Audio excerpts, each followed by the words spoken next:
It's close. Would you call the roll? Oh, excuse me. Let's do the Pledge of Allegiance.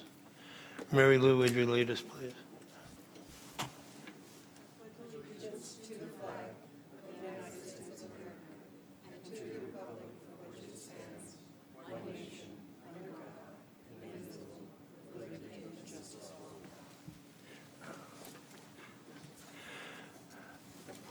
Would you poll the board, please? Board Member Ward. Present. Board Member Dallahan. Here. Board Member Abeta Stuve. Here. Board Member Gonzalez is absent. Board Member Flores. Here. Board Member Sanchez is absent. Board Member Gandara is absent. Chairman Ellens. Here by phone. Oh, thank you, Board Member Gandara. Chairman Ellens. Here.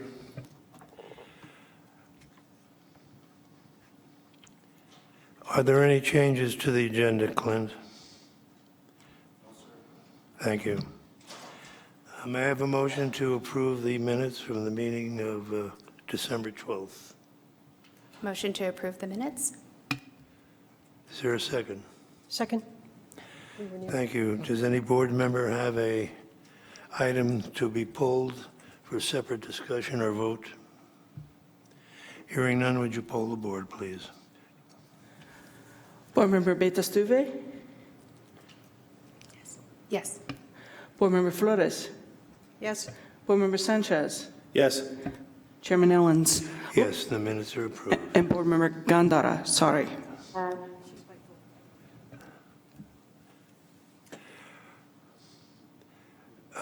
Next, we will go to reports and presentations. The Animal Control Officer's report.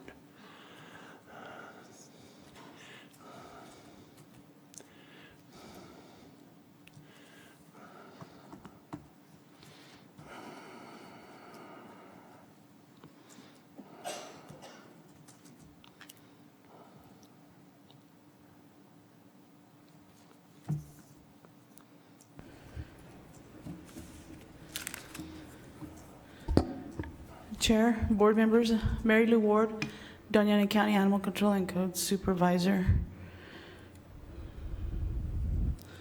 Let me see if I can get this pulled up.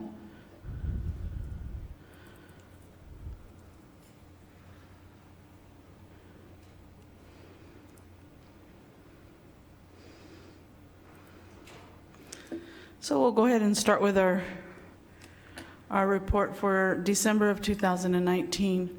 For the county, in 2019, we had 222 animals that were picked up. Out of those, we had 194 going to the Animal Services Center of the Mesilla Valley. To break those down a little further, we had 21 of those animals were dogs that were owner released by their owners. We had 110 stray dogs, 36 stray cats, 2 animals that were picked up under care and welfare, 21 animals that were injured, 4 animals that were quarantined at the Animal Services Center, 4 of them were quarantined at the court hold facility, so that gave us 194 that were totally going to the shelter. On the side, we had picked up 1 snake and 23 dead animals. So the return to owner in the field, in December, we returned 53 animals in the field back to their owners. So that gave us a year to date of 893 animals that went back to their owners in the field instead of going into the shelter directly. We scanned 229 animals, and microchips that were found were 48, and other types of identifications were 28. That 800, and go back to the slide, please. The previous slide. Let me try to get back in there. Okay.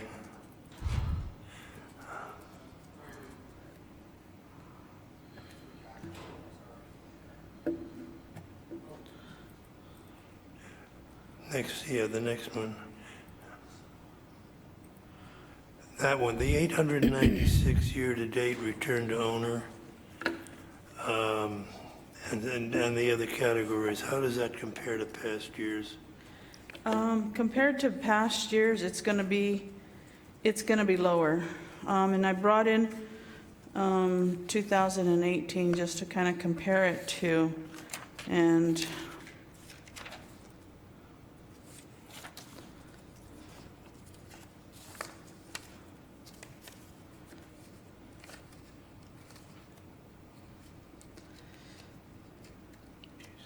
in 2018, it's going to be lower. I didn't bring that in. It's going to be lower by a couple hundred or so. Okay. And the reason for that is because we had less animals in the field, or less animal control officers in the field. So we have less people going to pick up animals and returning animals. So less boots on the ground, so therefore we're going to be returning less.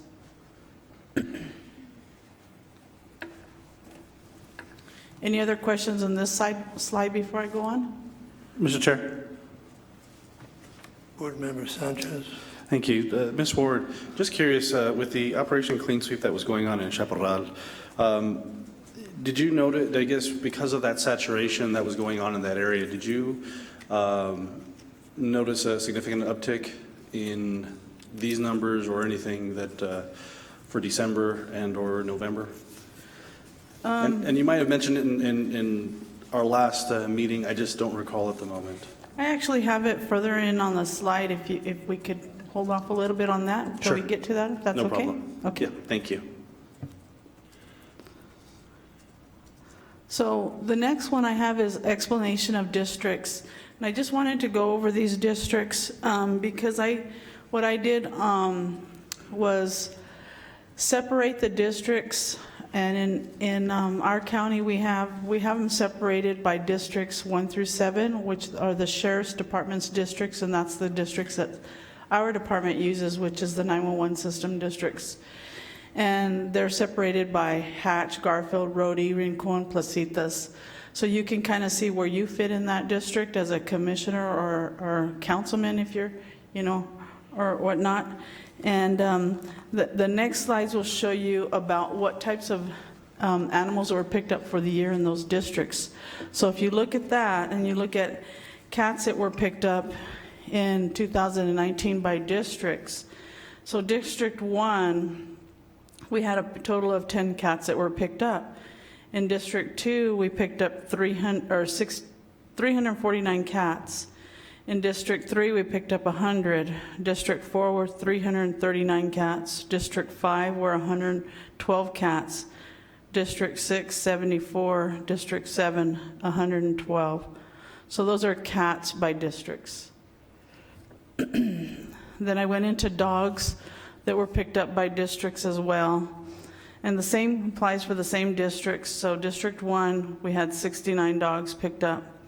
District 2, 236. District 3, 313. District 4, 332. District 5 were 350. District 6, 133. And District 7 was 359.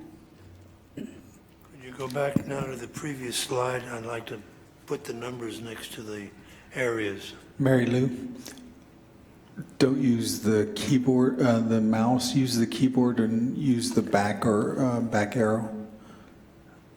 Sorry, the other one. That's okay, thank you. You should have a handout where you can compare these as well, sir, on this for the slides. It's got an outline and it should have the districts for you. Okay, I see it, thank you. Shall I proceed?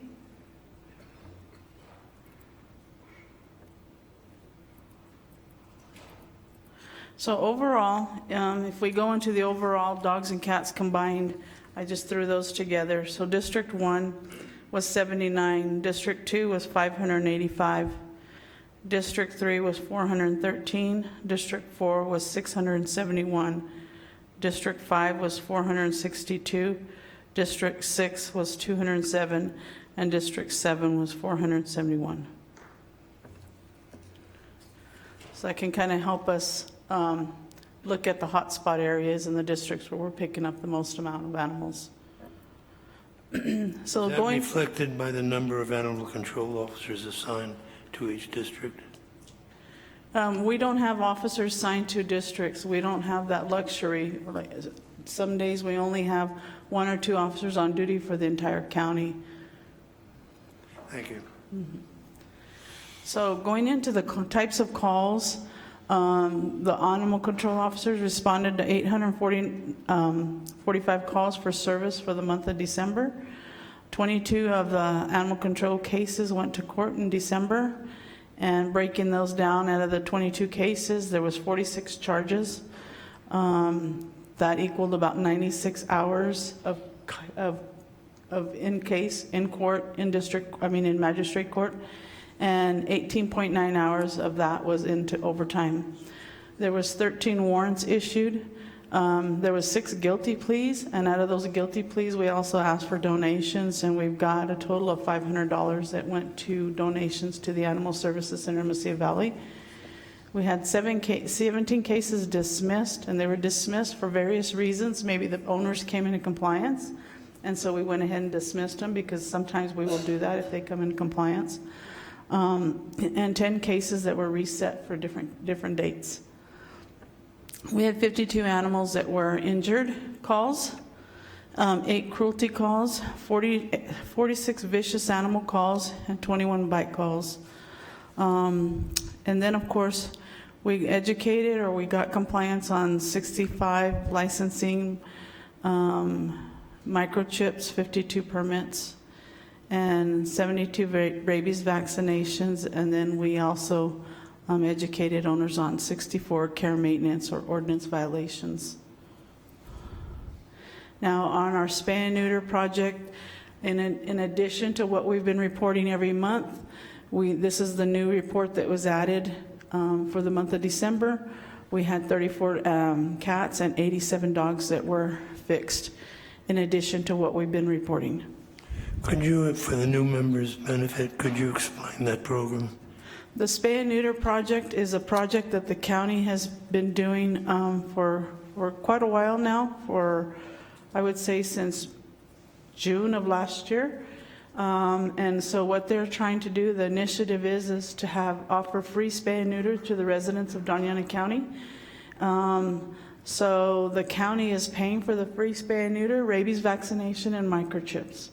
So they have used money through the PELT fund, and that is allowing residents to come into compliance, or residents to get their animals fixed. And so the long-term goal for that is so that we'll have less animals to pick up, and less animals going into the shelter, and less to be euthanized in the long run. Proceed. So the educational projects are our Chaparral Community Sweep and our ACES project, all concluded in Chaparral. Our community sweep was 812 self-initiated properties that were visited. We picked up 4 animals. We gave out 32 citations, 54 warnings, and 145 mailed warning letters that were sent out to the community of Chaparral. Is that Commissioner Sanchez, is that clarifying what you were questioning earlier in regards to that? Mr. Chair, Ms. Ward, yes, absolutely. Okay. Thank you. Thank you. For the benefit of the new members, would you describe who those creatures are on the right-hand side? Yes, Commissioner. So the Doña Ana County has several educational outreach projects. We have one called the ACES, which stands for Animal Control and Code Enforcement Environmental Survey. That project started about 7 years ago. And what that consists of is a kind of a sweep, but it is what started as a non-citation program where animal control and codes officers will partner up and go into rural areas of the county, and they will educate the residents on violations that they see. After they do that, they also we bring in roll-offs and resources into that community and means of way to allow them to come into compliance. As this project grew, we also started going into the schools and educating the kids on illegal dumping, recycling, and things like that.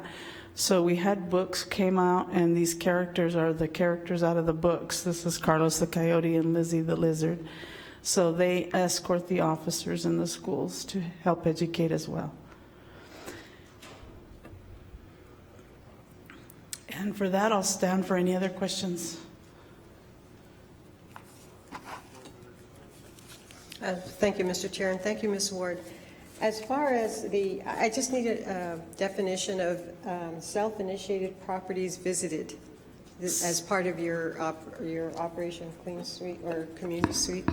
Self-initiated means that the officer went out on their own. They weren't dispatched or someone didn't call them to go out to that property. They were patrolling and they saw something, and so they decided to stop and investigate themselves. So it was something that was self-initiated. And the other question I have is about the overtime that's spent when there are charges and officers have to appear in court. Is that typical? Well, in the past, it wasn't so much, but because we are doing a lot of these community sweeps and we're applying more citations on some of the community sweeps, we are now seeing more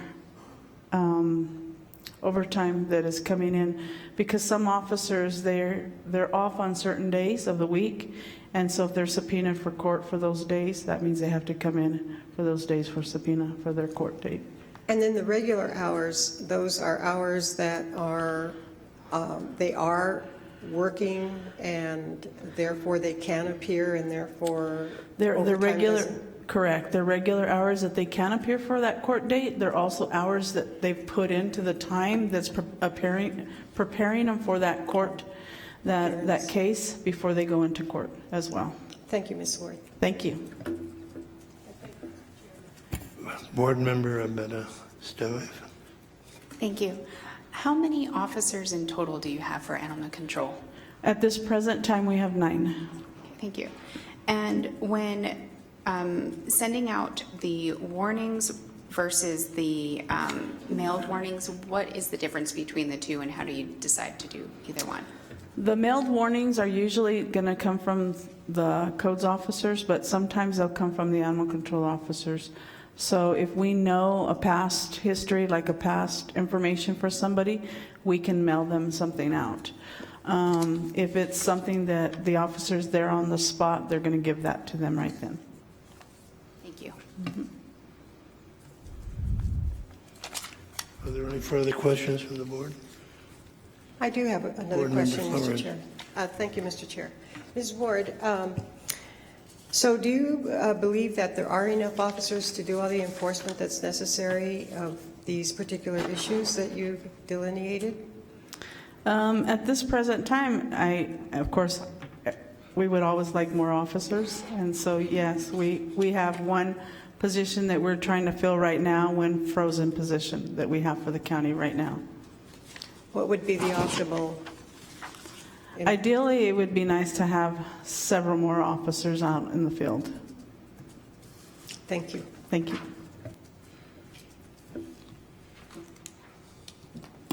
Thank you, Mary Lou. Thank you. And now let us hear from the city animal control officers.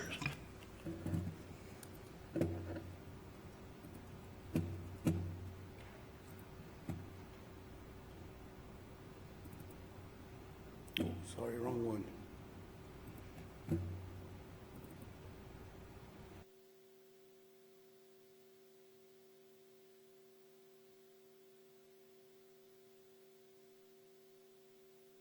Good morning, members of the board. My name is Gino Jimenez. I'm the Animal Control Supervisor for the City of Las Cruces. With the Chairman's permission, I would like to deviate a little bit. I brought one of my new officers with me this morning, and before I do my report, I would like to introduce him to you, if that is okay. I'm going to introduce to you Officer Salvador Aguirre. He comes to us with 7 years' experience from various different agencies. And I'll go ahead and let him introduce himself and explain and answer any questions. And good morning, board members. As Gino said, my name is Salvador Aguirre. I'm actually from here. I grew up in Anthony, New Mexico. I worked with the city of El Paso as an animal control officer for about 4 years, and then in 2006 I moved to Denver, Colorado, where I got to experience some of their animal control. I actually worked animal control for the city of Aurora, Colorado, and then I worked for the city and county of Denver as an animal control officer. So about 7 years total in experience. I moved back home in July and started working with the city. I've enjoyed it so far. Thank you, guys. Do you have any questions for me? Welcome. Thank you. Excuse me, Board members. Thank you. And we're fortunate enough to have Sal because with 7 years' experience, I mean, very limited training, we could put him right onto the streets. So I'll begin my presentation. The numbers I will present to you are for December 2019. So in December 2019, we responded to 487 calls for strays. 271 of them were GOA, meaning that the officer did not have any contact with that animal. Of those, we were able to apprehend 216. 182 were impounded at the shelter. Of those were 123 dogs and 59 cats. We were successful in field RTOing 37 animals that had some sort of identification, and those animals were returned to their owners rather than taking them to the animal service center. We were unsuccessful in 19. Those 19 were ones that maybe nobody was home. They were unable to be returned at that time. So that brings us to a total of, 53 identifiable animals. Now, typically, we were doing a fiscal year report per the request of council or board members. I was able to do this on a calendar year. So this is my yearly report for the year of 2019. We responded to 6,439 reports for strays. Of those, 3,162 were GOA. We were able to apprehend 3,277. We impounded 2,877 at the Animal Service Center. Of those, 1,570 were dogs, 1,307 were cats. We were successful in field RTOing 400 animals, and of the ones that we came in contact with, we were unsuccessful in 588.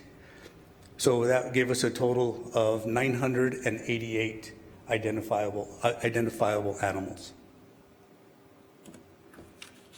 So if we go to my 3-year comparison, here is our reported strays.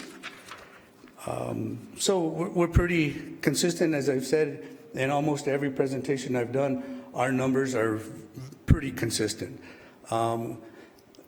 Luckily, last year at this time in December, our numbers were low, which is good. We always want to see that.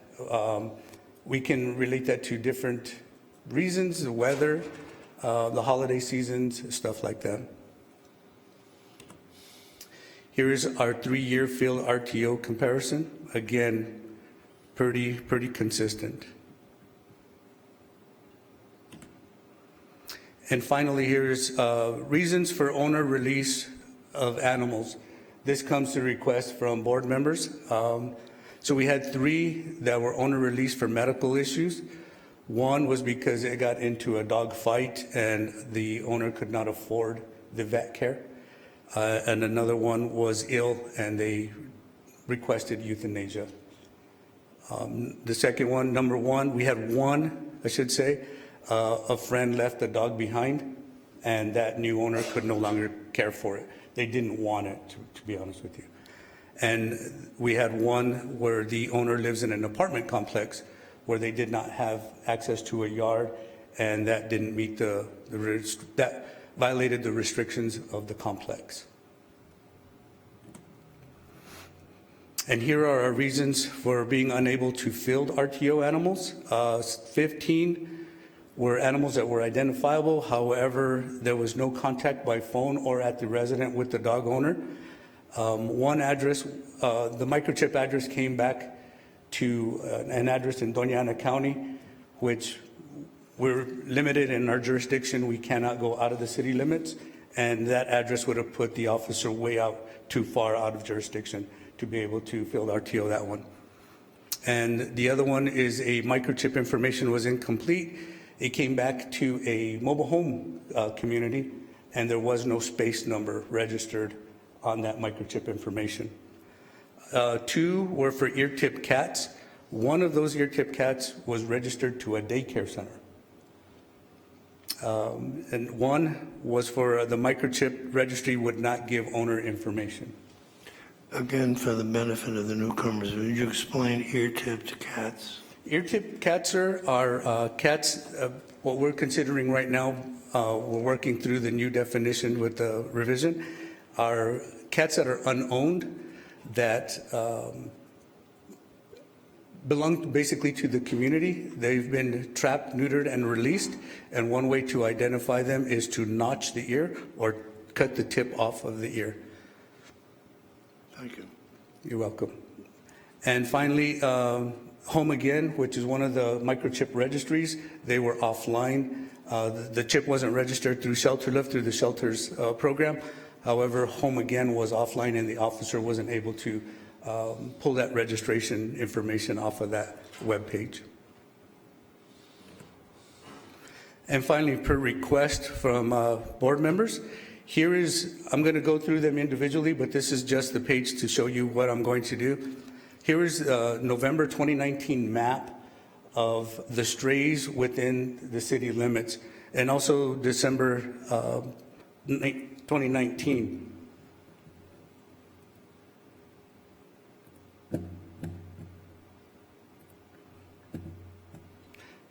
So if you look at this map right here, I hope this is coming up on your screen, please.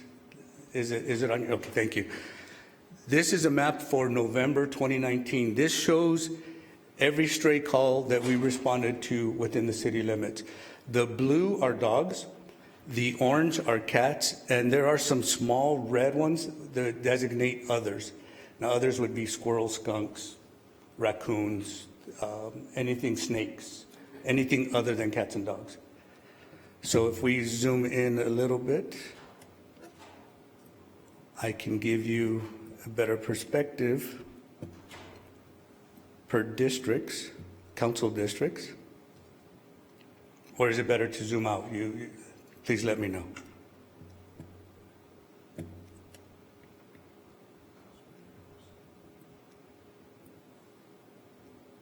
Or is it better to leave it right there? Please let me know so I know whether to zoom in or zoom out. That's good. Mr. Chair? Board Member Flores? Thank you, Mr. Chair, and thank you, Mr. Jimenez. I just have a question. How can a squirrel or a raccoon or a snake be a stray? I mean, aren't they in their environment? No? Mr. Chairman, Council, because it's unwanted on that property. So we will still respond to that call. I see. Thank you very much. All we simply do with the wildlife is we relocate it to a different area. That's good to know. The other question I have is on the RTOs that whose chip indicates that they're outside of the city, outside of your jurisdiction. Excuse me. Is there any way of tracking, contacting the jurisdiction they do fall into, or what do you do with that animal, even though it's chipped? Mr. Chairman and Council, Thank you. What we would do in that case is simply impound it at the shelter, because at the Animal Service Center, it would be too much of a, I won't say burden, too much work to contact county animal control, meet them at the county line, and then turn it over to them to field RTO it. Because we're looking at manpower, and as Mary Lou said earlier, sometimes there's only one officer on duty. So I think most animal owners are programmed, if you will, that if their dog comes up missing, their animal comes up missing, the first place to look is within the neighborhood, and then second of all, at the Animal Service Center.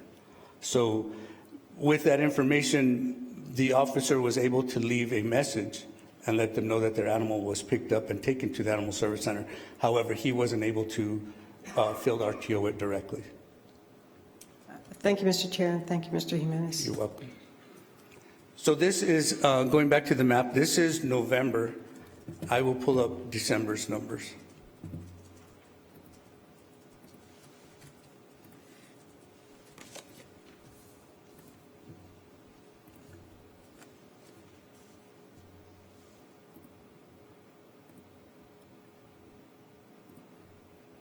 So here are the strays that we responded to for December 2019. Not a lot of difference, if you look at it. It's really not. All our calls are scattered throughout the city. There is not one particular district, council district, or even police district that has more calls than another. You'll see that west of I-10, or excuse me, I-25, it's a more populated area of our city. So therefore, we're going to have more calls within those districts.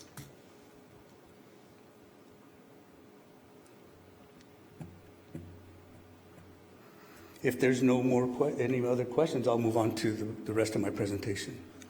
Go ahead. Commissioner Sanchez. Mr. Jimenez, just curious, I think the one thing, I know there's obviously more population on the west side of I-25, but it sure seems like there's not a whole lot of calls within the Sonoma Ranch area in particular. So my first question was, is there, and I'm just being that I'm not as familiar with that area, is there any type of ordinance that Sonoma Ranch has for pets that would minimize the number of calls in that area? Mr. Chairman, Councilor Sanchez, the ordinance doesn't designate one district differently from the other. They're all inclusive. No, and that's why I didn't know if the area itself, if there were any kind of covenants or anything within the area. The second question was, do you track repeat calls that may be going on? And that's why I say, because they're so scattered, but you generally see relatively in the same area. I didn't know if you have repeat offenders, and if you look at that, track that, and then how do you handle those? Mr. Chairman, Council, Board Member, we don't track individual addresses per se. However, with years of experience as officers out in the street, you'll remember going to a particular house over and over and over, maybe for the same violation or something different, but it always sticks out in your head. We don't track that as for data purposes, though, so I'm not sure that we can without going through some pretty detailed data. No, I understand, and I'm just curious, just because, and I know this is just 2 months worth, November and December of 2019. Like I said, that would be, it's just like you said, I think I agree with your assessment right now. It looks like it's just scattered. You don't, one particular hotspot, other than maybe focusing on an area, there's nothing that sticks out in this data, but that would be, I'd be curious anecdotally if that's what you see, but like I said, I appreciate you. This is nice to see this data, at least what you're seeing. Thank you, So, sir. thank you, Mr. Jimenez. Thank you.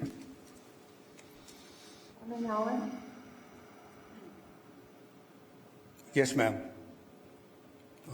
Hi, one of the reasons why we picked this up was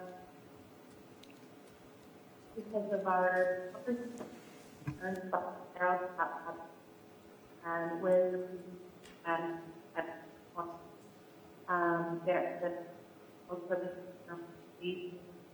right, the population. And so could you identify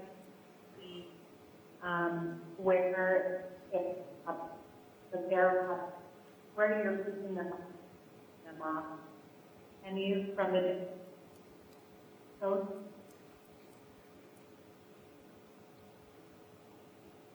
I'm sorry, ma'am. Councilor, you came in pretty broken up. Okay. There you go. Councilor Gondar, can you repeat your questions for Gino? You were cutting in and out, and we had to elevate the volume here in the council chambers. Sure. Was speaking to the recent asking about district doing a map check was because of the park and I understood from our task force you would be able to tell, where the cat coming from. Mr. Chairman, Council Gondara, I believe I heard part of what you were saying. I can minimize this and show exactly where our cats are coming from.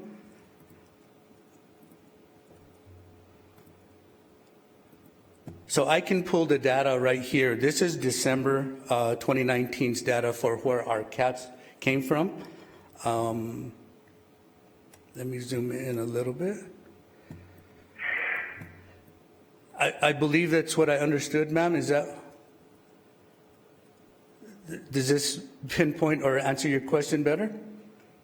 It does, but specifically the feral, where we're having the issue of feral cats. You identified the information you have. Counselor,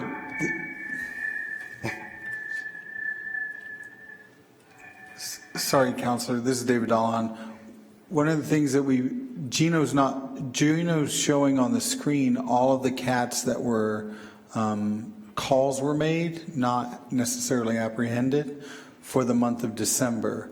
What we were showing at the task force, and we'll show at the next meeting, which is on the 31st, is where we have had cats, feral or community cats, that were picked up or re-released multiple times by the shelter prior to we stopping them in this summer.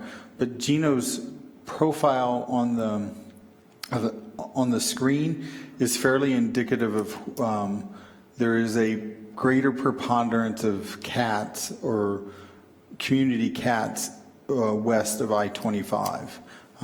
That's not to say that there's not some in other east of I-25, but a greater preponderance is west of I-25. Okay, all right. I just wanted to make sure because at our city council meeting, I know Councilor Vasquez was very concerned about community cats and cats specifically being dumped in maybe the more impoverished districts. And so I wanted to make sure that that was covered. And I am watching it live, so I'm seeing the map as well. So thank you guys, I appreciate it. Chairman, Councilor Gondara, I believe I can go a little further on this. So this shows a basic map of where the cats were called in. It doesn't show specifically. If you look at it, you could think that it's a specific or one cat. If I click on a spot, that one is a bad one. But in some of these instances, there was multiple cats picked up at one location. Right. So let me see if I can find it.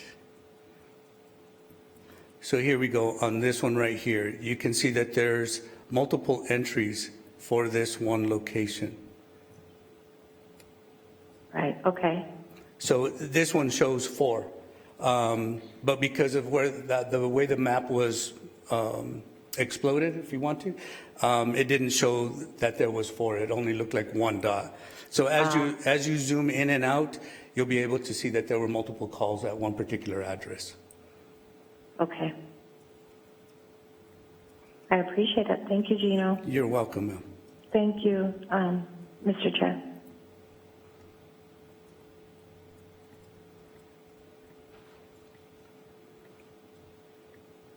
Is there any more questions in reference to the map?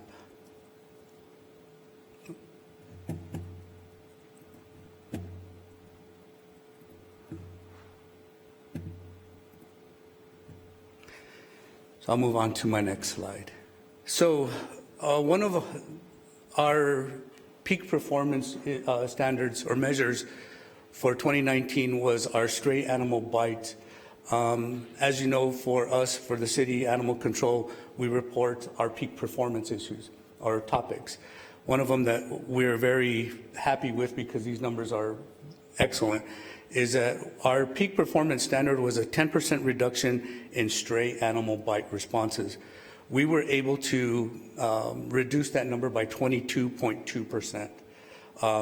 So In the year 2018, we responded to 108 reported stray animal bites. In 2019, we responded to 84. So that number is very, very good for us. It's telling us that our efforts in educating on bite prevention in the schools and in all our other outreach programs has been effective. And with that, I will stand to answer any questions. Gino, Mr. Chairman, on the stray animal bites, how many, do you track whether the animal is sterilized or intact? Mr. Chairman, Mr. Dahlheim, no, sir, we do not. That, I believe, would be a issue for Animal Service Center. Board Member Sanchez. Back on slide 3, we were looking at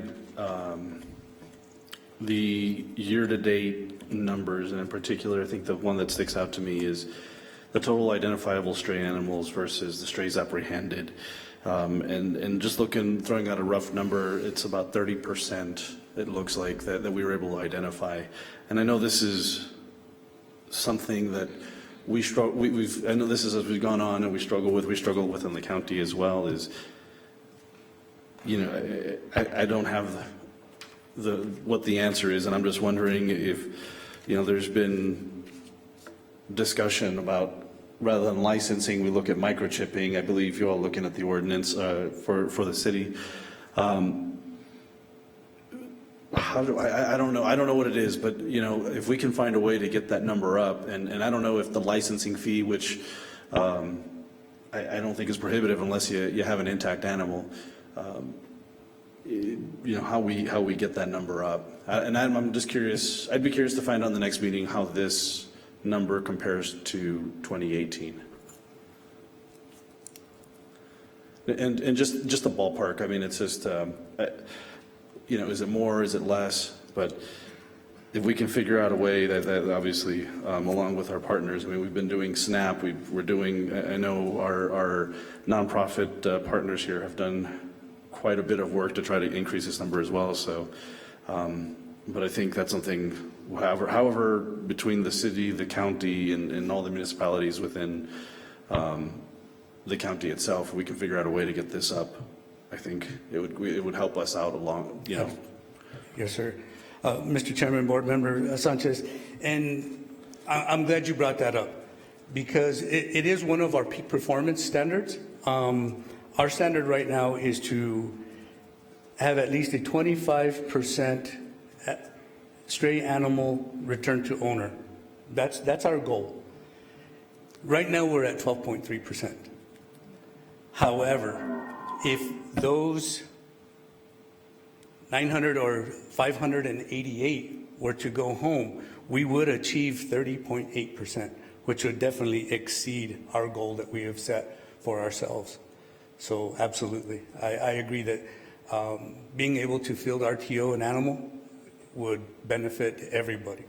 And then not just even, I mean, obviously the RTO is even better, so it doesn't have to go to the service center, but even if we had a means in which to identify a majority of these animals, it would be that way we knew they had a home to go to. Maybe that would reduce the amount of time they stay at the service center. Someone comes, and I understand there's various reasons why you can't field RTO, but in particular, if we could increase the identifiable animals, then in the end, maybe that would also, like you're saying, it would increase your field RTOs. It would, but like I said, I know we've talked about this, and everybody, I think it's kind of just stating the obvious, but it just happened that I was curious to see where we were at from 2018, but 30%, it was staggering to me. I figured we would be a little higher than that.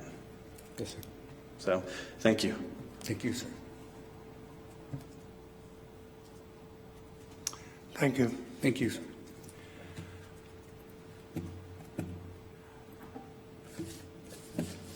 Clint, time for your report.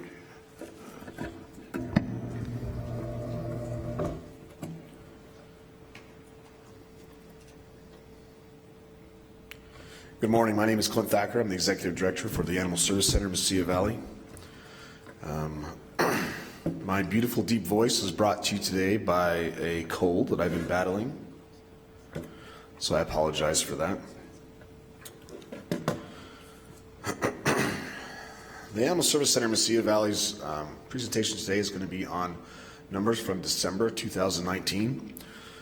Currently, at the Animal Center, as of yesterday, we had 595 total animals in 2019, and compared to this year, right now, we have 505.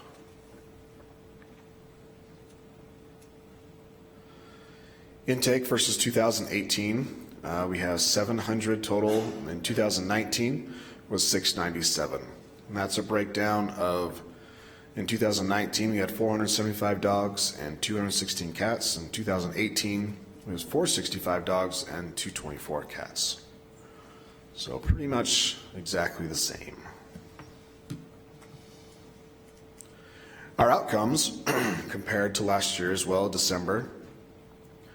You see we had more adoptions at 335, more reclaims at 113, more rescues at 163. Community cats is at 39, relatively the same. Less euthanasia, 161, for a live release rate of 80.2%. Again, for those that are watching or new or are new board members, a live release rate is the number of animals that leave the shelter alive. So 80.2% of the animals that came into the shelter in December left alive. A no-kill status for any center has the benchmark of 90% live release rate. So we are currently 10% away from that in December of becoming or qualifying as a no-kill center for that month. Clint, for the benefit of the new members, would you tell us the last time we were at 90% or better? I think it was last spring, March, April time was when we were at 90%. So we've hit it several times in the years. It's when the population gets higher that when we dip down below that 90%. Thank you. So our surgeries, the public RTO, return to owner, what that is when somebody comes in, their dog is lost, they find their dog at the shelter and it's not neutered, we offer that service for them. So 34 people took advantage of that service. 124 adopted animals were done, and then 103 of the shelter animals that are going to be placed up for adoption were sterilized. So 261 animals were sterilized in December of 2019.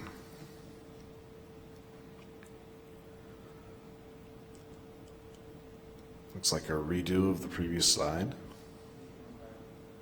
Did I go back? Oh, I did. I clicked the wrong button. Sorry. Total visitors in December is 2,948, and compared to the 2,530 from 2018. Presumably because the remodeling was completed by then. Yes, sir. Yep. And that's all I have. Thank you. Are the board member questions? Thank you, Clint. We will now move on to committee reports. Finance Committee, Mr. Dollahan. Mr. Chairman, Amador Espinoza, the financial reporting analyst for the city, will give the monthly financials. We have not had a January meeting. It is scheduled for next Monday afternoon, late for the month of December. The holidays really impacted our schedule, so we should get back on that. I believe Amador is presenting the closed numbers through December, but I will let him speak. Yes, sir, you are correct. Again, my name is Amador Espinosa. I am one of the accountants for the city of Las Cruces, and we'll be presenting the Animal Service Center's unaudited financial statements for December 31st, 2019. Looking at page number 1, your statement of net position, your cash, that just kind of went back. I'm sorry, go back one. Again, page number 1, the general fund statement of net position. Your cash balance is at $282,000. Your receivables is at $92,000. part of that receivables is the Doña Ana County receivable, which was received in January. Total outstanding payroll liabilities are at $62,000. Revenues collected in advance, the remaining balance is $33,700, and that's for the Best Friends revenue grants that needs to be expended. Unassigned fund balance is at $308,000. The next column over, same page, page 1, the capital projects funds, you have an unassigned balance of $3,600, and that is for the STRCAT's donation that remains that I believe the center is working on a PO to get some of that money expended. Moving on to page 2 of your financial packets, that is the change in that position for the general funds, Fund 7440. Total revenues, aggregate revenues are at $1,571,000, and total expenditures are at $1,363,000. After the transfer funds to the capital project funds, you have a net change of $208,000. Moving on to page number 3 in your financial packets, those are your budget to actuals. Your budget parameter for the month of December is at 50%. Overall, total revenues are at 54.8%, and total expenditures are at 48.2%. Looking more in detail, looking at some of the revenue classes, vaccinations are at 58.1%. That's mainly due sometime in, I believe it was in August and September, the center had a vaccination clinic. Adoptions are 4.5% above the parameter. Looking at the Doña Ana County, City of Las Cruces, they're respectively, they're at 7.5% above the threshold. That's primarily because at the beginning of the year, they paid 22% upfront of the $1.2 million agreed upon appropriation. The City of Anthony is at 95.7%. I believe there just needs to be, that budget needs to be reviewed sometime for this year or next year. Grant revenues kind of sticks out as a sore thumb. We have a resolution pending for board approval that will adjust that budget, and then that will also adjust the budget to actuals. As far as the expenditures, temp agency services, the center is in the process of being fully staffed. And as far as insurance, they're above 10% above the threshold. We are not accruing the insurance premiums. We are expensing them directly. Normally, we would do a prepaid, and then we would allocate them on a monthly basis. But based on the finance committee, they just wanted us to expense the insurance expense. The revenue graphs, you just show the Doña Ana County appropriation, the City of Las Cruces appropriation versus all other revenues. And then also just a graphical illustration of the different various expenses, again, showing the temp agencies at 62.9% and the insurance premiums at 60%. Any questions? Seeing none, thank you. Thank you. The Executive Committee is next, of which I am chair. We met on Martin Luther King Day, actually, because that was the only day that Cassandra and I could meet together. We probably spent 75% of the meeting discussing the fiscal year 20 budget and the increases across the board, which Clint will explain in a moment. They have been deferred until fiscal year 20. Discuss the fact that we're going to stop utilizing paper records and go to electronic records, and that'll be the subject of a resolution to come up later. Those are the main items of discussion. Any board member have any questions or comments? Next is the Facilities Committee, and Clint, you're noted as being the presenter on this one. Yes, sir. Thank you very much. The Facilities Committee did not meet Just a quick update on the committee, or on the facility itself.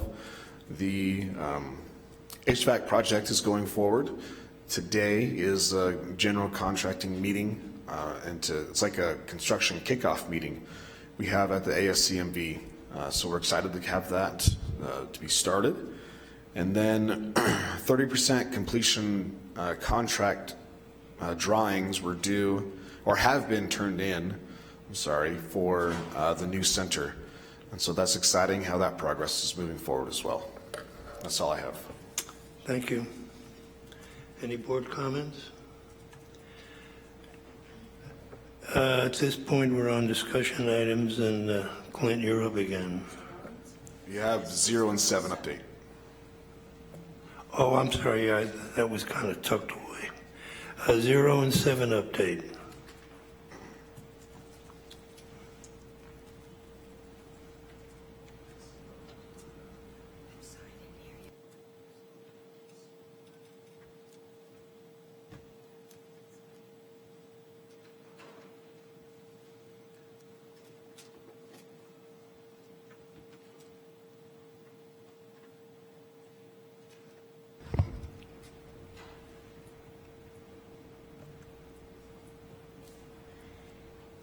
Hello, I'm Jean Gilbert, the Secretary for the Coalition for Pets and People.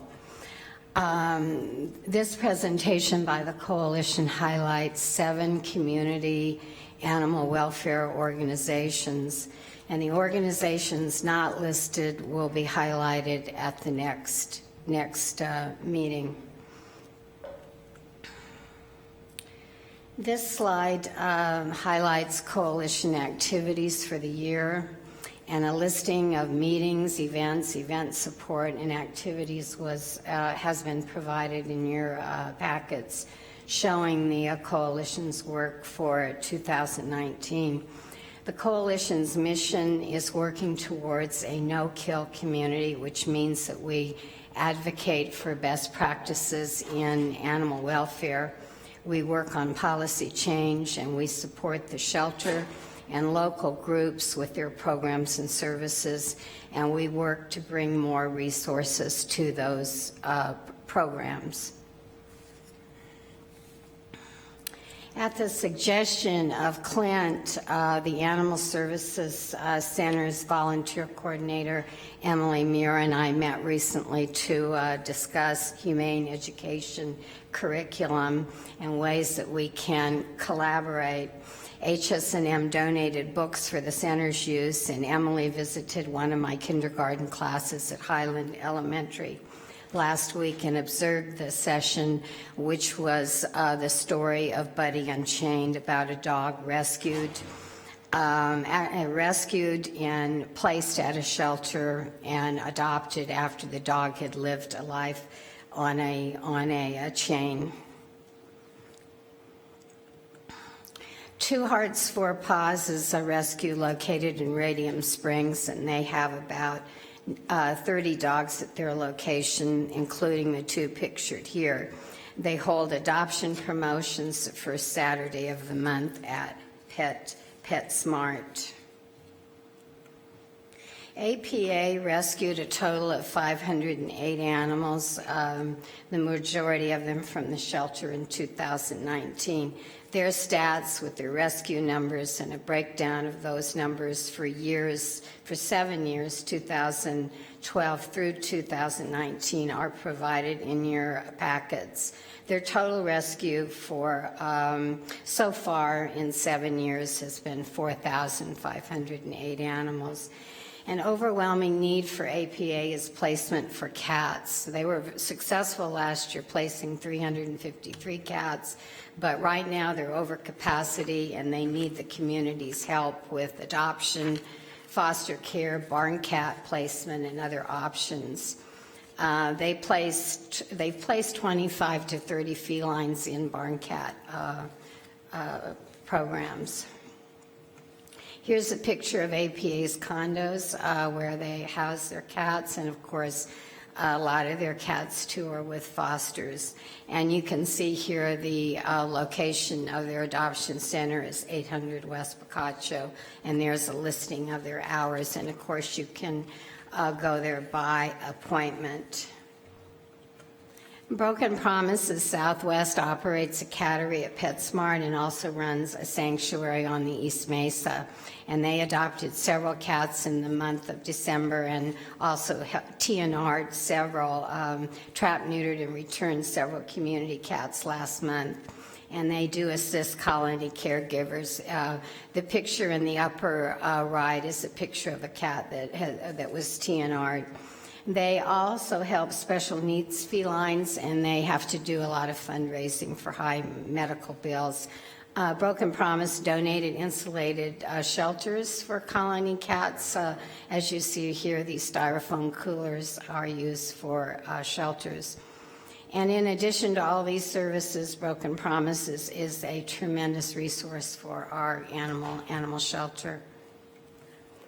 Cats Meow, here you see pictured Allison Reynolds and Ann Markman, who are board members of Cats Meow, and the organization has an adoption center located at 2211 Mesquite Street.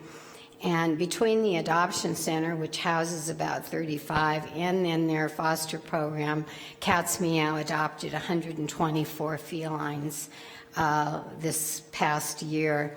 Pictured here you see Callie, and she's a senior kitty who was adopted to a senior person.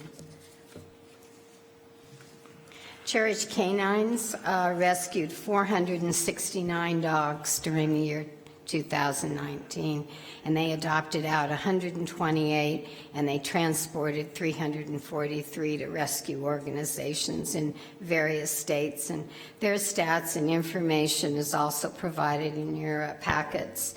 Cherish Canines rescues dogs off the streets, and they provide foster care through volunteers, veterinary care, adoption, and transport of animals. And they also help the Animal Services Center, and they've taken in pregnant mom dogs. Currently, they have over 100 dogs in their care, and including the ones pictured here who came from a backyard breeder. Better Life Pet Foods and other pet businesses offer complimentary or discounted grooming services for rescue animals. And here you see a pair of probably lots of Alpsa mixes that through Better Life Pet Foods loyalty program, one of their clients donated grooming services. Ms. Gilbert? This helps them get adopted. Yes? On the puppies that were seized from a backyard breeder, under what authority were they able to do that? Do you know? They were contacted, Cherish Canine was contacted by animal control. They work with animal control sometimes too, as well as the shelter. Well, obviously they had to go on the property, yes? Yes, and the backyard breeder passed away. Okay. What legal authority did they have to go on the premises? I'm sure it was through animal control, if I remember. I've heard the story, but I don't know all the details. I'm not sure. Okay. All right, thank you. And this is on Doña County Humane Society, and they provided over 70 vouchers covering the cost of adoption fee.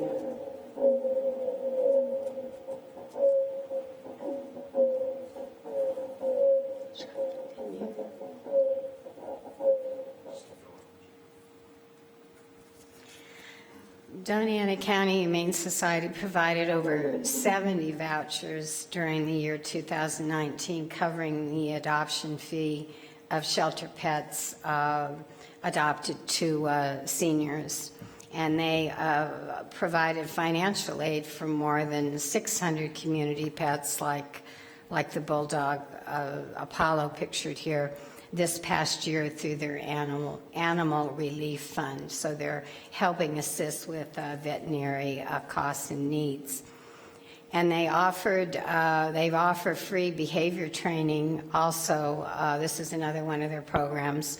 And they did that for over 50 dogs adopted from the shelter and dogs that are in the ASCMV's Foster to Adopt program. These stats and other info are in your packets.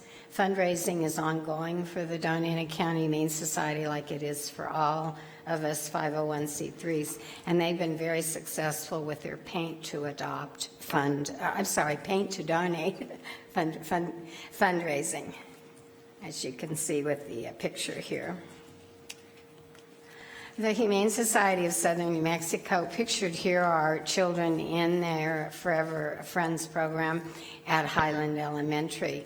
HSNM donated over 500 books, largely animal-themed stories and books, to children and teachers during the year 2019. The organization adopted 55 animals during the year through their foster program and adoption partners. HSNM's Pet Helpline averages over 100 calls a month, and callers are helped with finding resources for a range of needs: lost and found, homeless, medical issues, and other needs. And these are all efforts to bypass the shelter and to help reduce shelter intake of animals. HSNM provided over 300 education sessions during the year, and their Cans for Critters fund raised $1,400, money used as chip-ins to help animals with medical needs. Let's see. HSNM has reached the 9,000 mark now for registering microchips for animals. And the presentation ends with the no-kill equation. This slide with a listing of programs of the no-kill equation shows the services that we must continue to build and that we must continue to expand for life-saving. And while our community is doing all of these things, it isn't at the capacity that we need to meet the enormous needs and the volume of animals who need our help. So we encourage people to get involved, whether it's volunteering directly with the animal services and or with other local animal welfare groups, or through partnerships, networking, fundraising, advocacy, and the countless other ways that we can help. And this information comes from the No Kill Advocacy Center, and they offer do-it-yourself books on ways that, so the No Kill Advocacy Center is really a tremendous resource on this topic. And that concludes the presentation. If there are any questions from anyone. Commissioner Flores? Thank you, Mr. Chair, and thank you, Ms. Gilbert. Excuse me, board member or counselor, but not commissioner. Not commissioner. Okay. Oh, no, thank you. Thank you, Ms. Gilbert. I just have a question about Apollo. The picture of Apollo, is that the one who's been caught 52 times in this past year? It's a different Apollo. It's a different Apollo. Oh, okay. Thank you. You're welcome.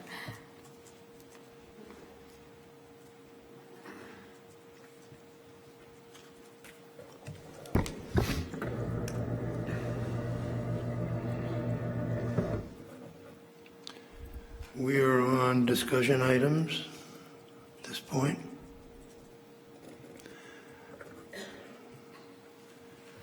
A unhappy story, but you may proceed. Thank you very much, Chair. So my name is Clint Thacker, Executive Director at the Animal Service Center in Mesilla Valley. It's been a hard January, and this is why. As we started to fill our positions in January and December, is actually when we found out in late December, the budget department was telling us that we're filling positions that were not budgeted for, and we were confused by that. So we started looking at what they had compared to what we had for funded positions, and it turns out that 9 positions were not carried over from last year to this year due to a clerical error. That clerical error could have been with my side, with me, or it could have been with the city. We're not exactly sure. But the clerical error happened nonetheless. These positions are positions that already had people in them when the new budget year started on some of these positions. So we were all both sides were very taken aback about what had happened, what had occurred. So in other words, what I'm saying is we were spending money in positions that were not budgeted for, so it was taking from our entire personnel budget. If you remember, some of our percentages, our percentage or spending for the personnel budget was high, and we were wondering, why is that percentage of usage so high? And this is why. Before I go any further, I'd like to give special kudos to Michael Fushini. He's our management analysis. He's the one that has really been the one to help us on this, put the numbers together, figure things out, and give us a clear path of choices that we have to do. So I appreciate his expertise on this. So to go down, unfunded positions, the first line there was $222,203. With the shortfall for the retirement and the dental, it came out to be $337,424 that we needed to cover. That was a shortfall. So with Mike's help, Bernice and I, the manager, sat down and we said, okay, we need to fill these positions. So I elected to fill the positions that we currently had offered positions to. So we have 6 positions that we had told people we'd like to hire you pending a good turnout on drug tests and background checks. So we're going to fill those positions, and the reason why is because we're going to stop using or we majorly cut our temp agency services amounts.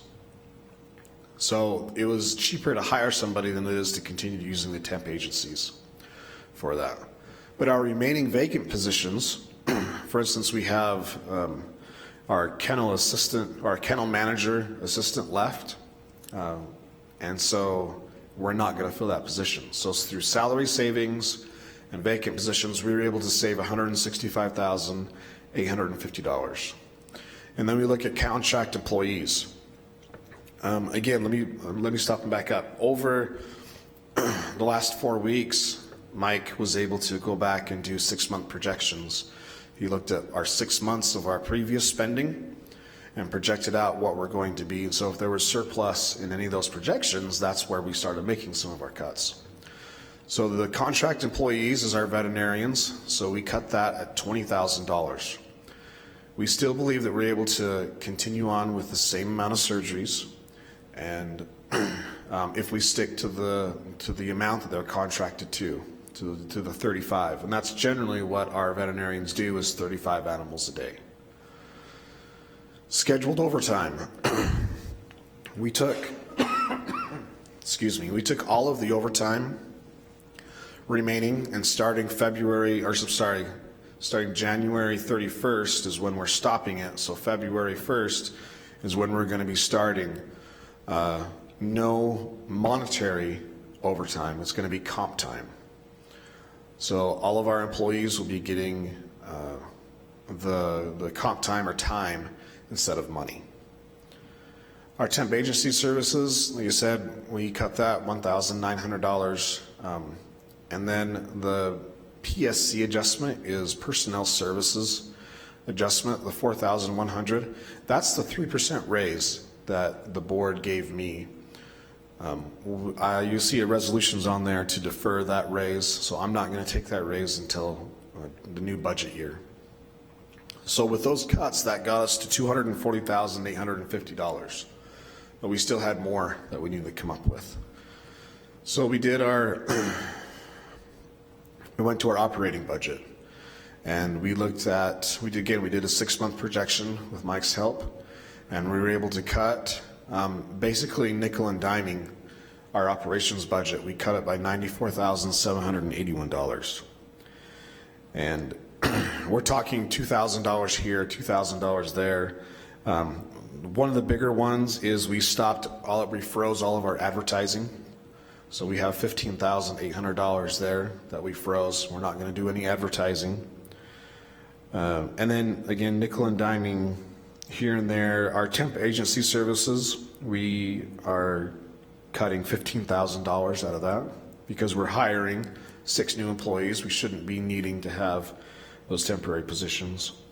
Maintenance and repairs at the facility. We believe with our 6 months of prior spending, we're still able to cut $13,500 out of that line account, so we can have some more and still be able to carry through with the maintenance, especially with the HVAC project that's going to be starting here in a couple weeks. We're able to make those cuts. So that still leaves us with a deficit of $1,793. However, with any type of salary savings that we have of people that may leave, and also savings of our budget that if we don't spend, we feel that we're going to be able to cover that continued deficit of that $1,700 coming into the next year. So I presented this idea, or this plan, I should say, to the Finance Committee, and they approved of it. They said that it looks good. And then I presented it to, on Thursday of last week, I let my coworkers know about it. We had a great meeting in our main lobby, closed the shelter, so we're all able to meet, had a question and answer period. And then letting you know about it, and then tomorrow is our staff meeting, so we're able to get even more feedback tomorrow morning when staff has had a chance to think about it, things have soaked in a little bit, what we're going to occur there.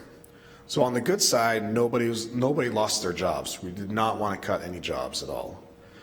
And also we're hiring 6 new people. And we're also able to do it without lowering or losing any hours of operation at the center. We were able to do that as well. So I wanted to be the board aware of what is occurring, and I'll entertain any questions you may have.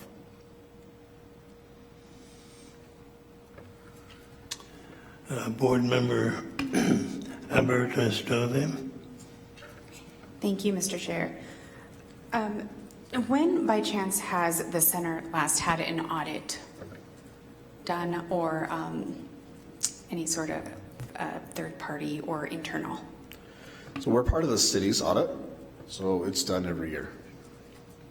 And was this not found to be an issue during that audit? No, it was not. I don't think personnel is part of that audit. It's more of financial transactions and records that they look more at. And has there been any talk yet on what process improvement implementation needs to happen to make sure that this doesn't reoccur, or that we make sure that we aren't missing anything? Yes. What we're doing is we're changing the way we do our budget. Mike, again, has come up with, instead of having just one big budget for the center, we're breaking it down into departments. So surgery is going to have their own budget, the operations is going to have their own budget, and the animal services, the animal caregivers are going to have their own budget. So they know what they're in charge of. They have their employees, they have all those things in each one. And then, of course, I'll be overseeing all of those budgets. So it's a much cleaner way that we can work that towards. And it's currently in the making because we follow the city's budget schedule. And so the city is currently in the process right now of getting those numbers in. Okay, and for clarification, how long was it that this error was occurring for before it was noticed? I would say July of 2019 until December 2019.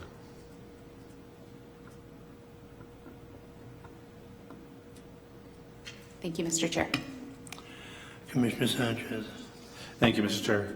Mr. Thacker, I appreciate all the work that you've done. I know we talked, you brought this forward, I know, to the Finance Committee back in December, and there was already tough discussions that we had of that.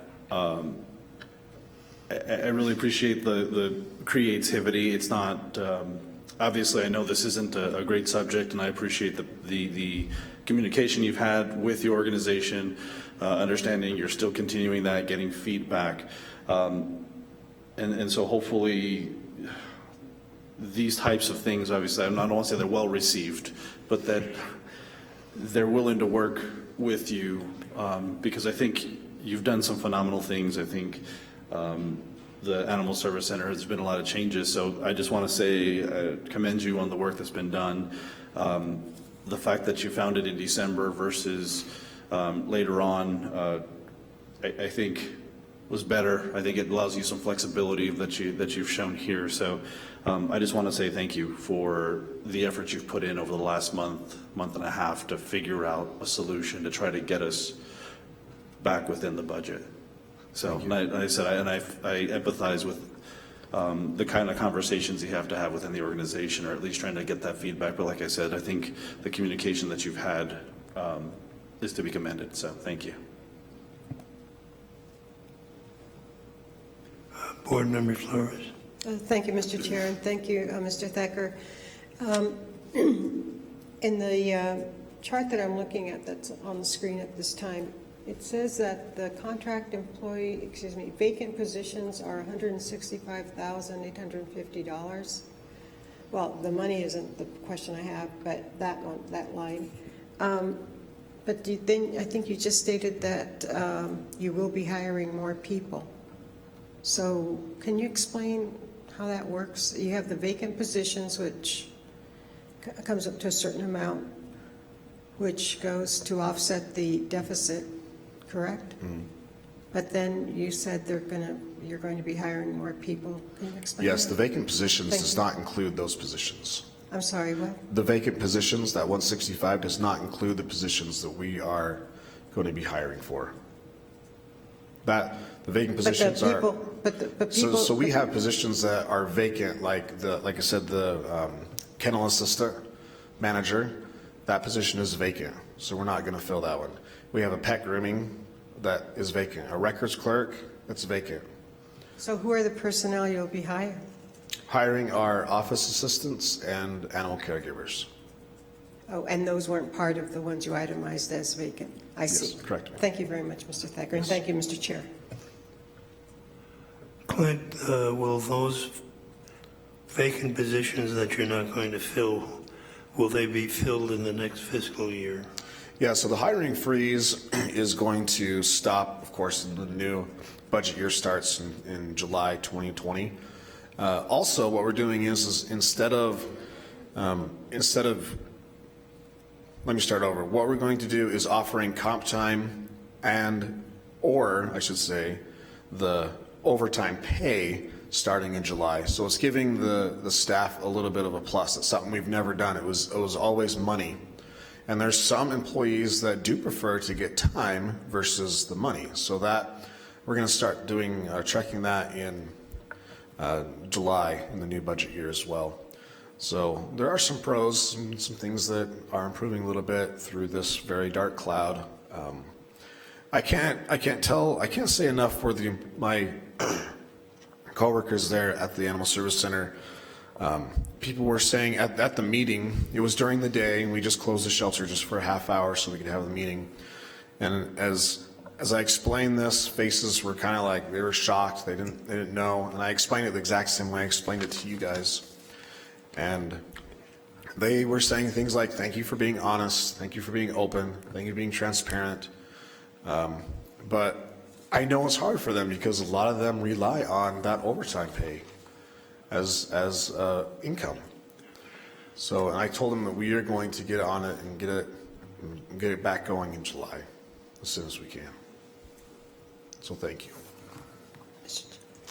Commissioner, Board Member Flores. Thank you, Mr. Chair, and thank you again, Mr. Thacker.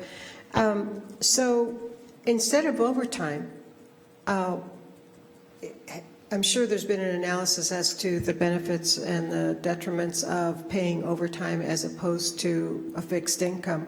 Is that addressed when you go through all of this, or I'm not privy to those, but I'm just wondering, I mean, it seems like overtime is so unpredictable, and it is, I think, very hard on employees not to know if they can depend on that, as you just stated. So has that been explored, full-time, increase in pay?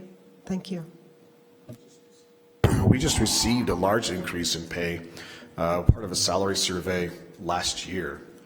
And so all employees were able to get a fairly good raise and bring us back up to date on a nation scale of where employees need to be. So will overtime still be an issue, the unpredictability of overtime or the reliability of income? I think it always is. I mean, when you're making $12 an hour, that overtime is always a little nice to make the check a little bit bigger. It's not always available. I mean, when I say overtime is looked at, it's not like people are signing up for overtime. We don't have that. People are, we're talking 1 hour or 2 hours of pay period is what we're talking about. Thank you. I have some questions.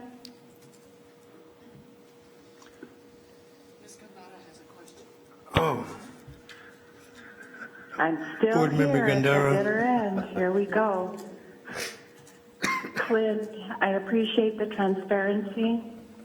I know how difficult this is to have to stand there and present this information, not only to us, but to your colleagues, as you call them.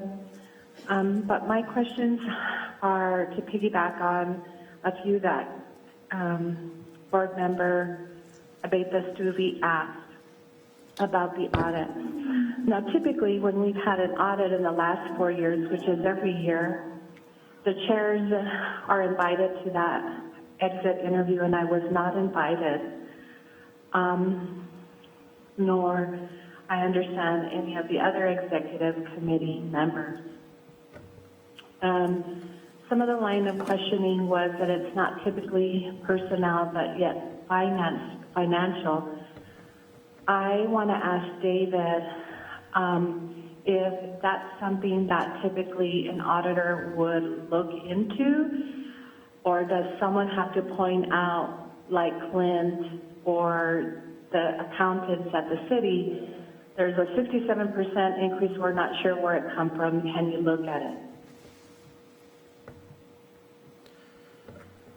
Councilor Gondra, David is not currently here. He had a meeting he had to step out for. Okay. But that's something that I can speak with him and ask him in the Finance Committee meeting on Monday.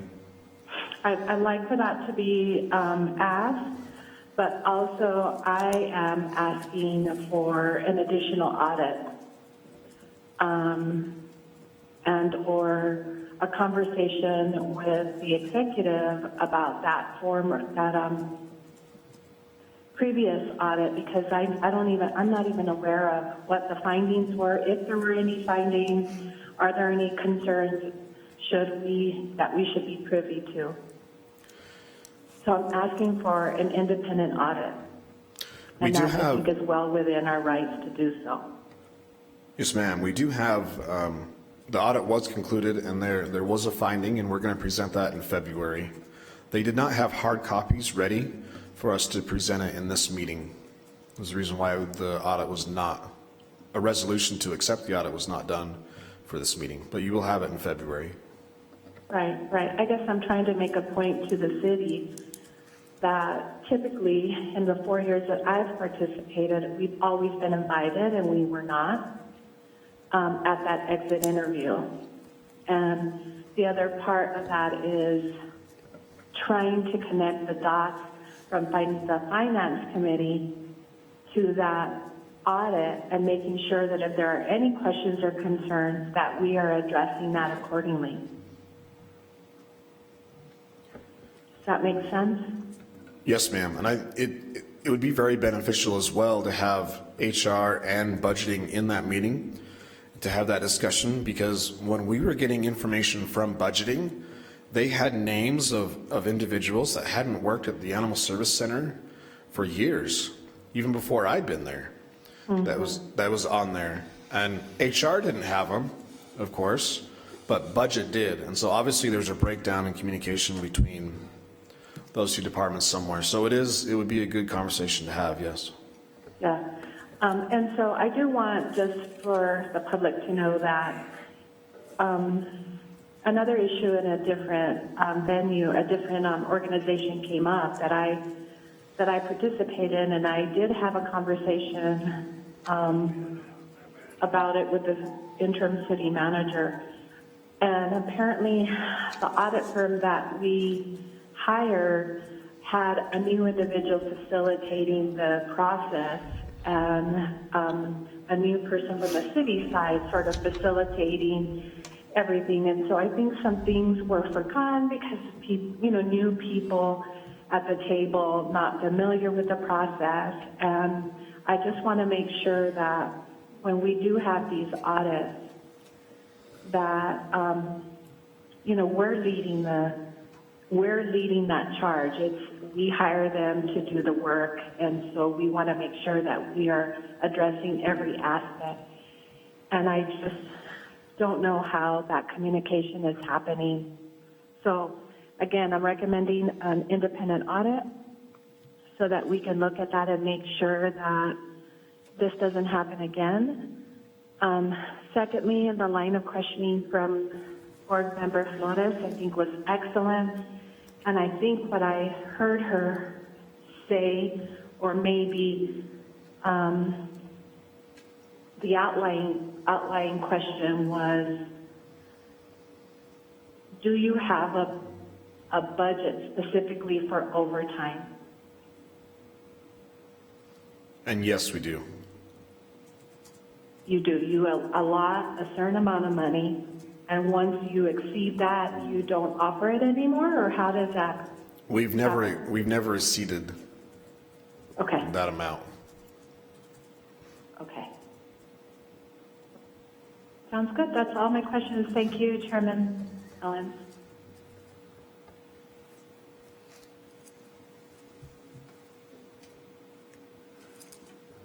I see there are no more questions. Thank you for doing what you did in a very good way. We are now on to action items. We have 5 resolutions to approve. I'll read the first one, a resolution. May I have a motion to approve resolution number 2020-1? So moved. Second. A resolution to defer the December 2019 3% pay raise of Executive Clint Thacker until July of 2020 as outlined below.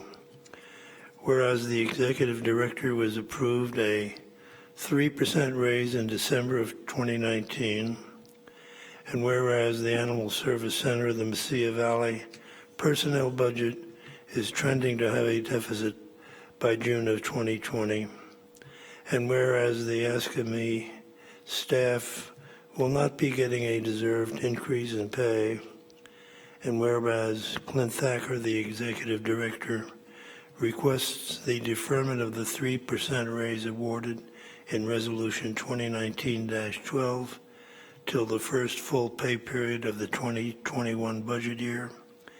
Now, therefore, the Board of Directors of the Animal Services Center of the Mesilla Valley hereby resolves that Clint Thacker, Executive Director, have a 3% raised deferment until the first full pay period in 2020-21 budget year. Is there board discussion?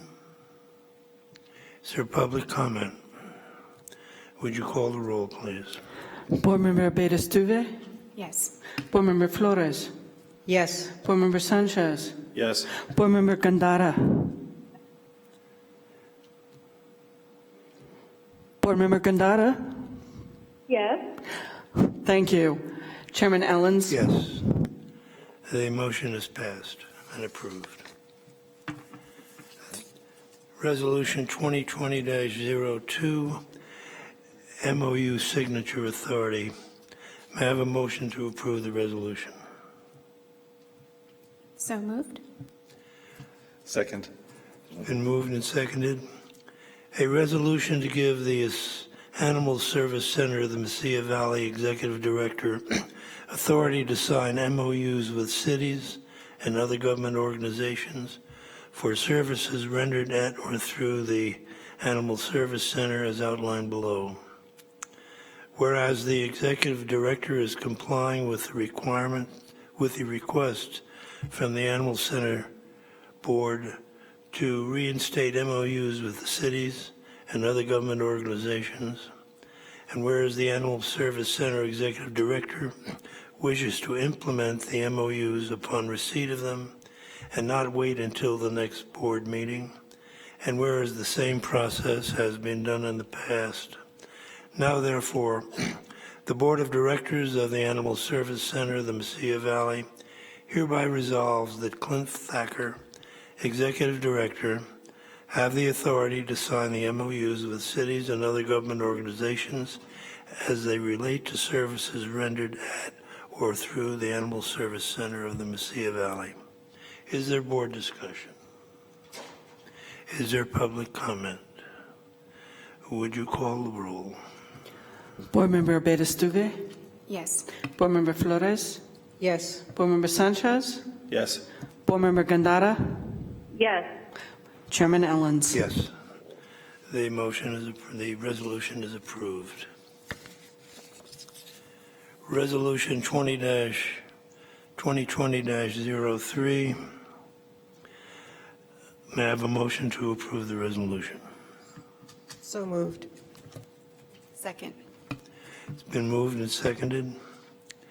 A resolution to recognize the Animal Service Center of the Mesilla Valley Shelter's software electronic records as the main records for retention of the service center as outlined below. Whereas the Animal Service Center is aware of waste and is attempting to be as paperless as possible, and whereas the Animal Service Center uses an advanced web-based shelter software to input all animal-related notes, records, pictures, etc., and whereas the center software is secured with Amazon RDS encryption, as are its automated backups, read replicas, and snapshots, and whereas Animal RDS also supports the use of SSL to secure data in transit, which is the same encryption protocol as used by banks and other financial institutions. Now, therefore, the Board of Directors of the Animal Service Center of the Mesilla Valley hereby resolves that the electronic records from the center software will be their main records. Actually, will be its main records. Is there any board discussion? Is there public comment? Would you call the roll? Wait. I have a question. Ms. Gandara, go ahead, please. Thank you. You're going so fast. What kind of measures are in place to protect the information from getting lost?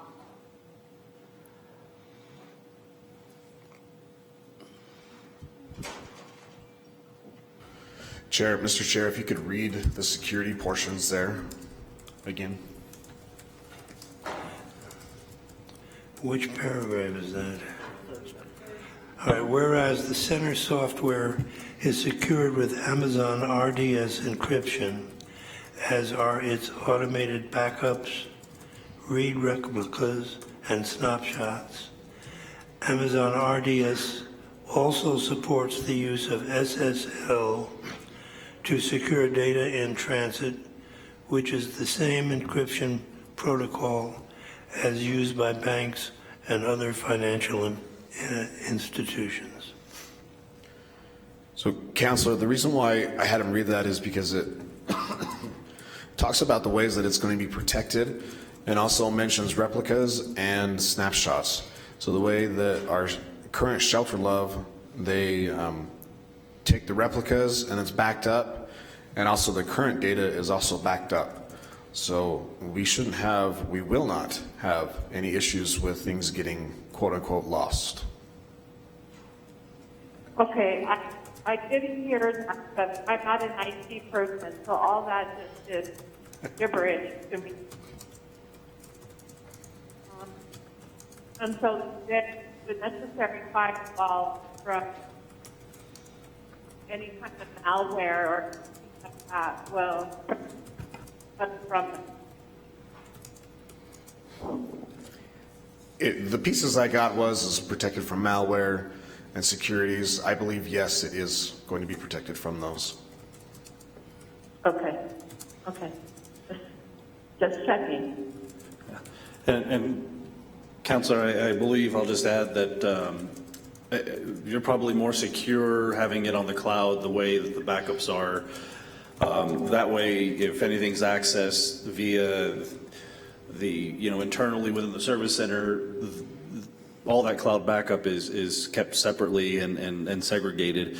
As well, I believe Amazon and I believe Microsoft are just two examples of approved services, I think, that even the federal government utilizes now, because I know there's been a lot of rigor around how trustworthy the cloud services can be. And I know this is, from what I'm aware, I know Amazon is one of the ones that are being utilized by the federal government as well, I believe. Good. Good. Thank you.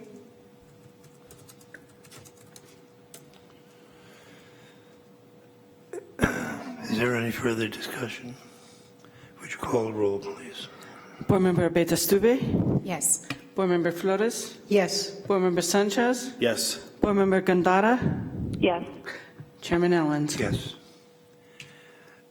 Resolution 2020-4, I will just read the title after I have a motion to approve. So moved. Second. Motion has been approved and seconded. A resolution to accept the $25,000 Best Friends Grant for first-time impound fees and adjust the adopted fiscal year 20 budget. Is there any board discussion? Is there any public comment? Would you call the roll? Board Member Betastube? Yes. Board Member Flores? Yes. Board Member Sanchez? Yes. Board Member Gandara? Yes. Chairman Ellens? Yes.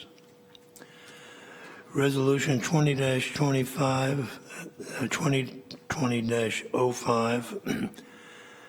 May I have a motion to approve? So moved. Second. Been moved and seconded.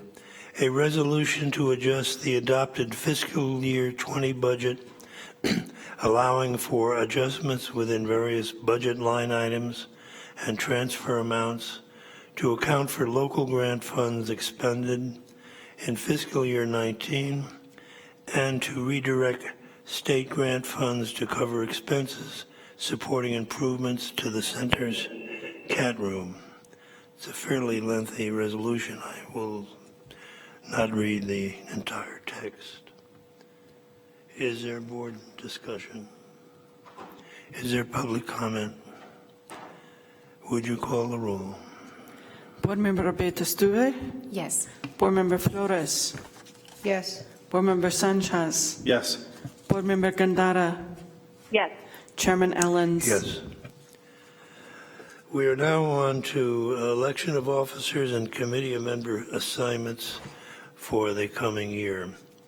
Pursuant to the joint powers agreement between the city and the county, the chairmanship rotates between each entity every year.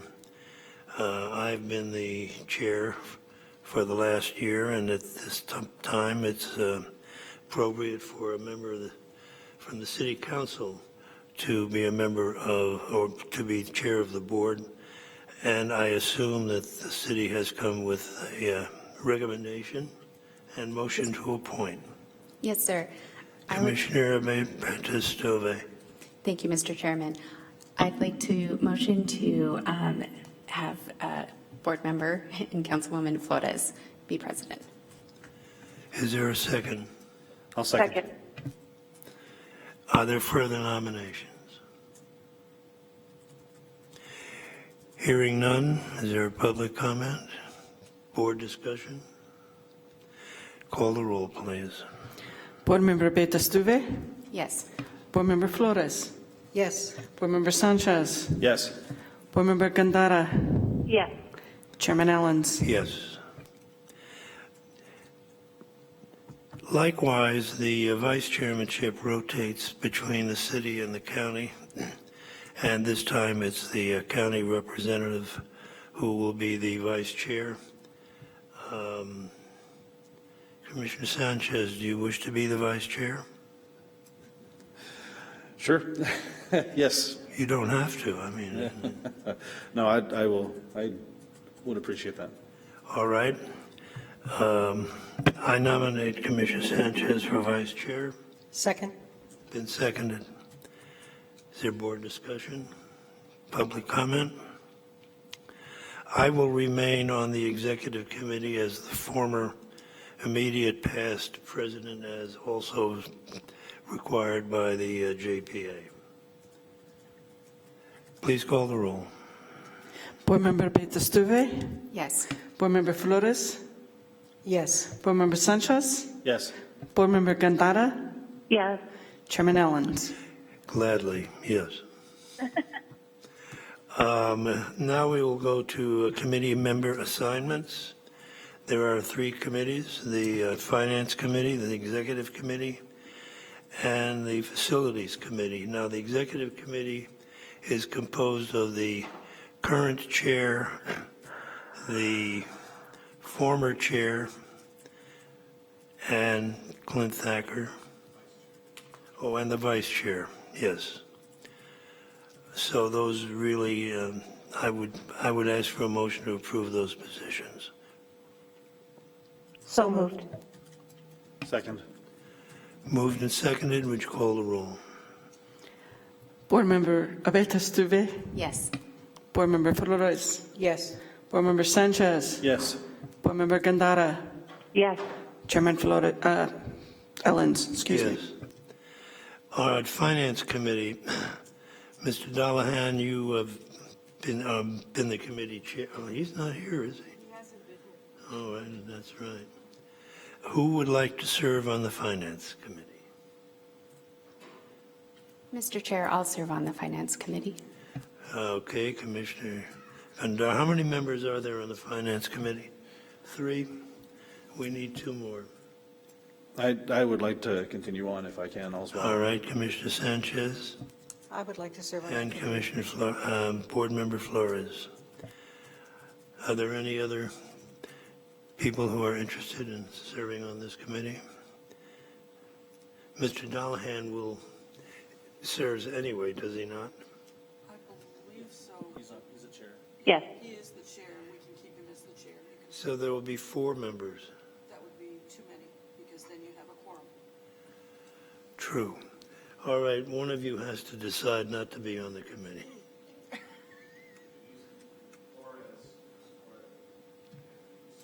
Yeah, I believe what we've had is one Oh. representative from the county, one representative from the city, and then Mr. Dallahan is the chair. Right. So, okay, by default. All right, so the committee members would be Board Member Gandara, Board Member Sanchez, and David Dallahan. No. Abeta Stuvey. Oh, you withdrew. I withdrew. I'm Flores. She's Abeta Stuvey. Right, And Gandara is not on the committee. did I? You said Gandara. Oh, okay. I think you meant to say Abeta Stuvey. I thought, Commissioner Gandara, didn't you say you would like to be on the committee? Hello? All right, let me get this straight. We got Commissioner Sanchez, Commissioner Stovey, Councilwoman, yes. and David Dallahan. Okay. Would you call the roll, please? Board Member Betestuve? Yes. Board Member Flores? Yes. Board Member Sanchez? Yes. Board Member Gandara? Yes. Thank you. Chairman Ellens? Yes. All right, the last committee is the Facilities Committee. And how many members on that one? 3 as well. I would like to serve on that committee. I would like to continue to serve on that committee as well. And the 3rd member is Clint? No, sir. You're going to have Commissioner Gonzalez, Councilwoman Gondora, Commissioner Ellens, and then Also, ex officio member Ward should also be on that committee because the other city representative is on the facilities. The JPA states that the county one should be on the other committee. And that is ex officio member Ward. All right, so the Facilities Committee would consist of me, Mary Lou, and who else?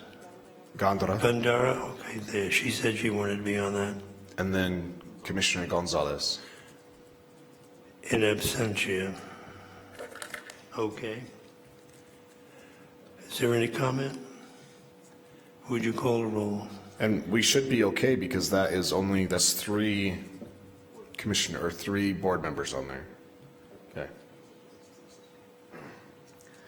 Board Member Betastufe? Yes. Board Member Flores? Yes. Board Member Sanchez? Yes. Board Member Gandara? Yes. Thank you. Chairman Allens? Yes. Generally speaking, the Executive Committee meets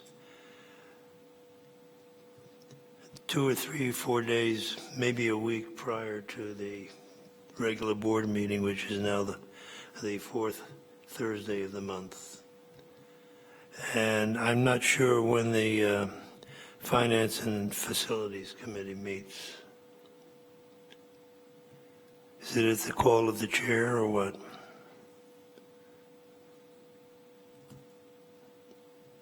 Yes, sir. It just depends on the members and when they can best meet. It's best if we have a day, and then we can just set that out, first Thursday, second Thursday, whatever day it is, and set that out for the rest of the year. And then we can have that on calendar schedules, and that works best for everybody. And another clarification, who is the chair of the Finance Committee? The chair was Mr. Dollahan.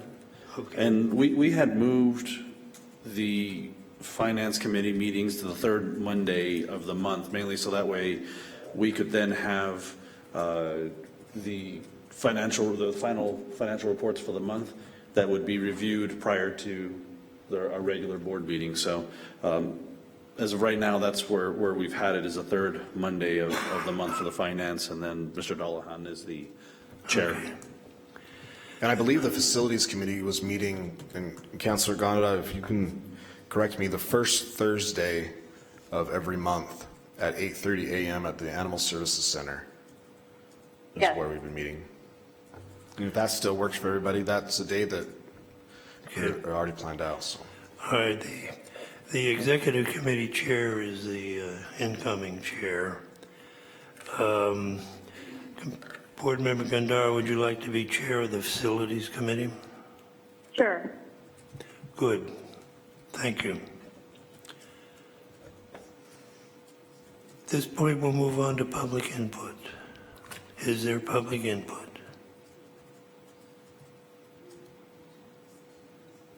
Are there chair or board comments?